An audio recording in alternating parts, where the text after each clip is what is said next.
IPL season 14 खेला जा रहा है और आपको पता ही है कि आईपीएल सीजन 2008 में खेला गया था और सही मायनों में खिलाड़ियों पर पैसे की बरसात तब शुरू हुई थी। लेकिन आप ये जानकर हैरान रह जाएंगे कि साल 2003 में पहली बार खिलाड़ियों को जमकर पैसे मिले। बीसीसीआई की तरफ से सेंट्रल कॉन्ट्रैक्ट मिला और एक ग्रेडिंग सिस्टम की शुरुआत हुई थी। अब साल 2021 में एक बार फिर ग्रेडिंग सिस्टम सामने आया है और इस सिस्टम में किस खिलाड़ी को क्या कुछ मिला है ये हम आपको बताएंगे और आपको ये भी बताएंगे कि बैंक ऑफ बीसीसीआई ने क्या कुछ चेक रिलीज किए हैं अलग अलग खिलाड़ियों को। नमस्कार, आप देख रहे हैं हमारी ये खास पेशकश और मैं हूं Rajiv Mishra. Bank of BCCI से जुड़ी 5 अहम बातें सबसे पहले आपको बता देते हैं और ये 5 बातें इस बात की तरफ आपको लेकर जाएंगी कि ग्रेड प्लस ए जो मिला है, ए प्लस ग्रेड है, वहां पर विराट कोहली, जसप्रीत बुमराह और रोहित शर्मा आपको नजर आएंगे। ग्रेड बी की बात करें, ग्रेड ए की बात करें तो वहां पर 5 करोड़ रुपए मिलेंगे। ग्रेड बी में अगर आप देखेंगे तो वहां पर कोई बहुत ज्यादा चेहरे आपको नजर नहीं आएंगे। कुलदीप और यजवेंद्र चहल जैसे खिलाड़ियों को एक तरह से कहा जाए डिग्रेड किया गया है, उनको डिमोशन हुआ है। कुछ खिलाड़ियों को यहाँ पे प्रमोशन भी मिले हैं और ये जो खिलाड़ियों को अलग अलग ग्रेड में पैसे मिलते हैं वो आपके सामने है। सबसे इंपॉर्टेंट मुद्दा हार्दिक पांड्या का है जिनको ए ग्रेड में शामिल किया गया। इसके अलावा गिल और सिराज की एंट्री हुई है पहली बार सेंट्रल कॉन्ट्रैक्ट में। केदार जाधव और मनीष पांडे जैसे खिलाड़ियों को बाहर का रास्ता दिखाया गया है। कुल मिलाकर 4 यहाँ पर ग्रेड्स हैं, 4 ग्रेड्स में अलग अलग खिलाड़ी हैं और इनमें सबसे खास बात यह है कि टेस्ट क्रिकेट खेलने वालों को ज़्यादा यहाँ पर तवज्जो दी गई है। तो इन सभी मुद्दों पे डिटेल में बातचीत करेंगे। आज होने वाले मुकाबले पे भी बातचीत करेंगे। आज चेन्नई सुपर किंग और पंजाब किंग्स के बीच मुकाबला खेला जाएगा। इन सभी मुद्दों पे डिटेल में आगे बातचीत भी करेंगे।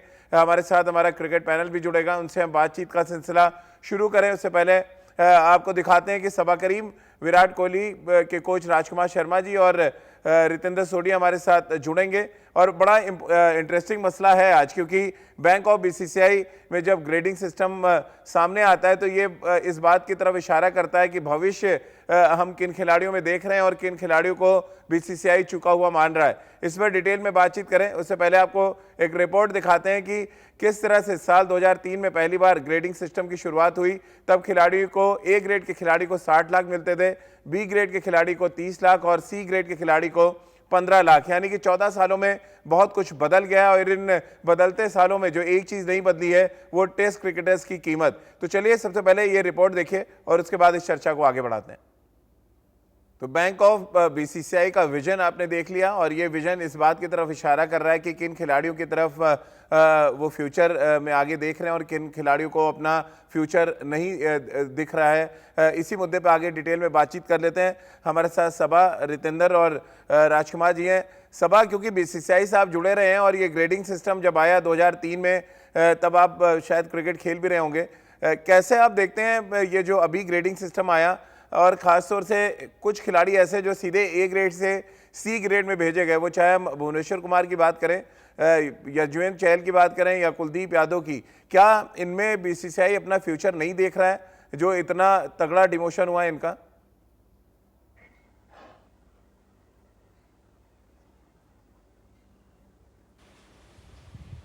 पहली बार नहीं हुआ है। इस प्रकार के ग्रेडेशन सिस्टम जो है, जो मुझे लगता है कि 2 या 3 साल पहले हम शुरू किए गए थे जी। और इसमें सबकी सोच यही थी कि जो सिर्फ टेस्ट मैच स्पेशलिस्ट हैं उनको भी अच्छा ग्रेड मिलना चाहिए। इसीलिए आपने देखा होगा कि सभी जो टेस्ट मैच सिर्फ खेलते हैं उनको ग्रेड ए में रखा गया है। ऐसे खिलाड़ी जो मल्टी फॉर्मेट खेलते हैं, टेस्ट मैच भी, वनडे भी और T20 भी, उनको ए प्लस ग्रेड में रखा गया, जैसे कि विराट कोहली हो गए, रोहित शर्मा हो गए। यही तो मेरा सवाल है सबा, क्या फ्यूचर में हम कुलदीप यादव, चहल और भुवनेश्वर कुमार को टेस्ट क्रिकेट खेलते नहीं देख रहे हैं? बीसीसीआई की स्कीम ऑफ थिंग्स और टीम मैनेजमेंट की स्कीम ऑफ थिंग्स में ये तीनों खिलाड़ी नहीं रहेंगे आगे?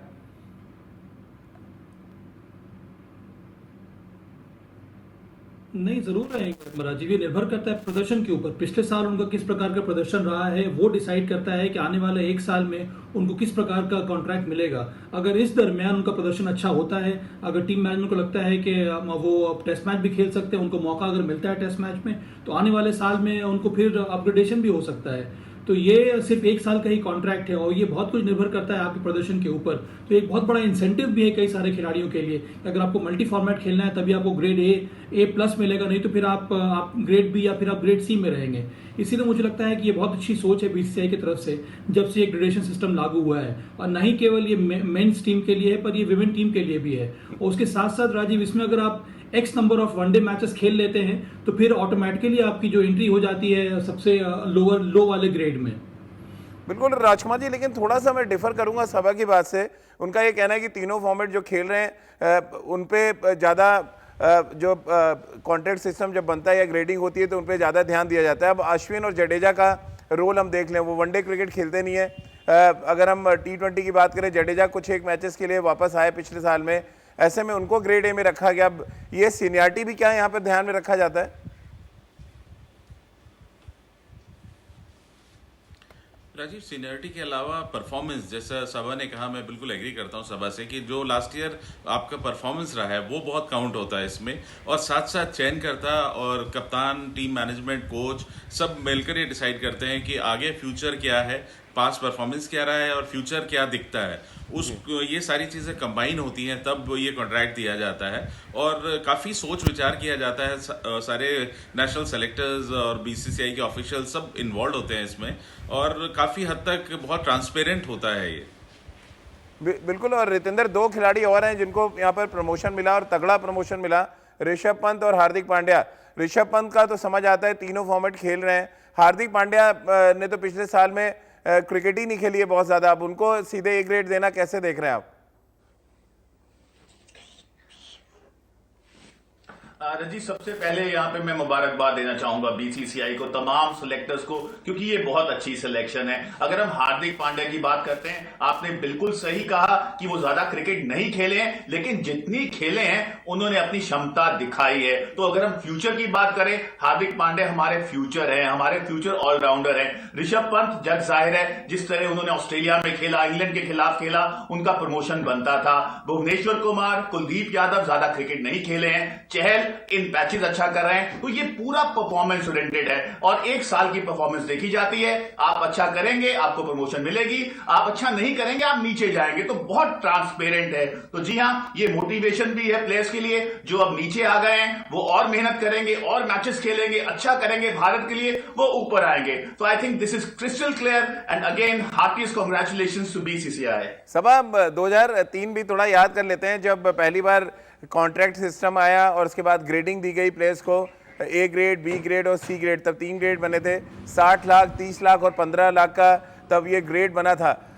और आज अगर हम देखें, लगभग 2000 अगर हम 3 से देखें तो लगभग 18 साल हो गए हैं, और इन 18 सालों में अब जो सी ग्रेड का खिलाड़ी वो भी करोड़ों रुपए कमा रहा है बीसीसीआई से।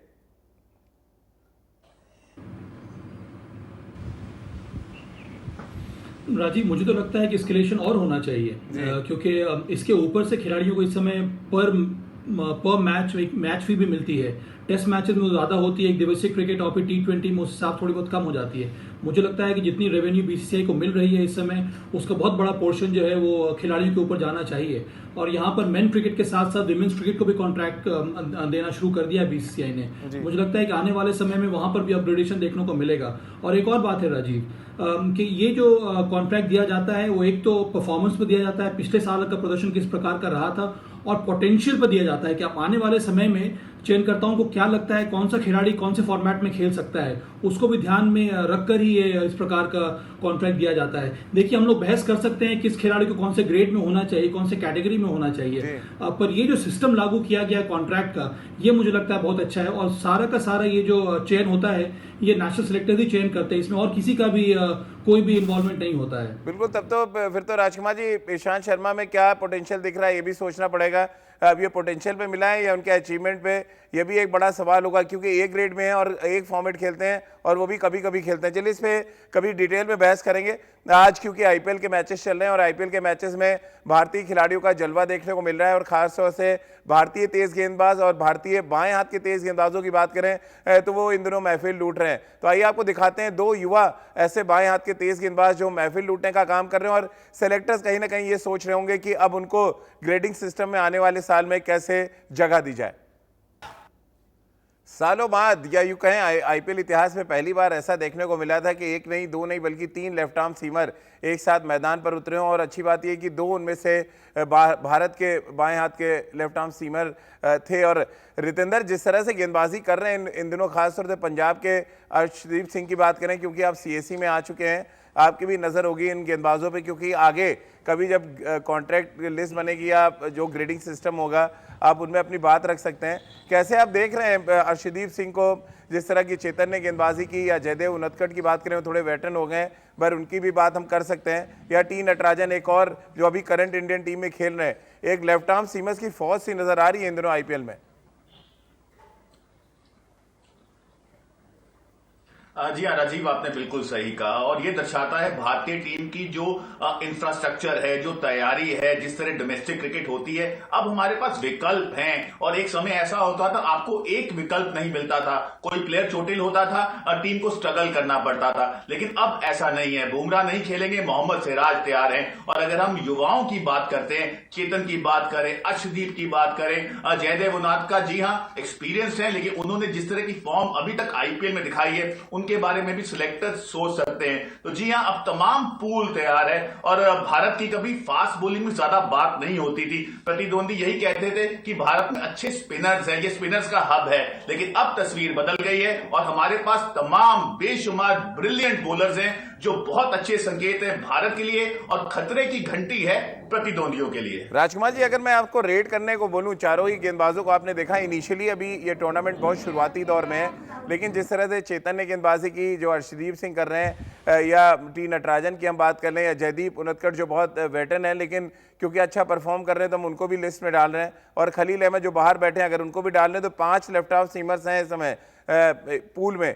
आप क्या 1, 2, 3 रेट कर सकते हैं इन तेज गेंदबाजों को? पहली बात मैं राजीव ये कहूंगा कि जयदेव उनादकट बिल्कुल भी वेटरन नहीं है, वो एक यंगस्टर है। वो हर्षल पटेल के साथ उन्होंने मेरे अंडर एनसीए का कैंप अटेंड किया हुआ है, तो उनकी एज ज्यादा नहीं है, लेकिन हाँ उन्हें जल्दी मौका मिला था, इसलिए लग रहा है आपको कि वो काफी समय से खेल रहे हैं। तो इस रेटिंग में मैं कहूंगा कि सबसे ऊपर मैं जयदेव उनादकट और उसके बाद नटराजन को रखूंगा। बिल्कुल। तो मेरा मानना है कि जयदेव उनादकट और नटराजन दोनों बहुत ही शानदार गेंदबाज हैं। अर्शदीप और चेतन अभी यंगस्टर हैं, सीख रहे हैं और आने वाले दिनों में जरूर भारत को सर्व करेंगे। सबा, आप ही रेट कर दें, अगर 3 गेंदबाज इन 5 में से रेट करने की बात हो तो, स्किल वाइज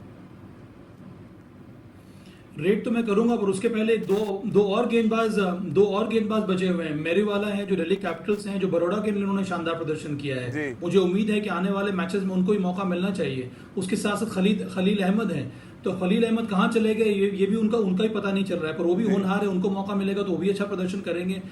तो मुझे लग रहा है कि जयदेव उनदकट, चूंकि उनके पास शानदार अनुभव है, टी नटराजन, चेतन सकारिया ने मुझे बहुत ज्यादा प्रभावित किया है, फिर अर्शदीप सिंह हो गए और भी कई सारे पेस बॉलर्स आ रहे हैं राजीव। तो मुझे लगता है बहुत अच्छी बात है भारत के लिए कि इतना शानदार पूल इस समय तैयार होकर आ रहा है भारत में। तो चलिए आज के मुकाबले भी थोड़ी चर्चा कर लेते हैं, क्योंकि रितेंद्र सोडी और राजकुमार शर्मा जी दोनों लोग पीली टी शर्ट में आए। इसका मतलब साफ संकेत है सबा कि आज ये सपोर्ट कर रहे हैं चेन्नई सुपर किंग को, किंग्स पंजाब के खिलाफ, या पंजाब किंग्स के खिलाफ हम बात करें तो सबा, क्या आप धोनी के साथ आप भी हैं, आप पंजाब किंग्स के साथ जाएंगे आज?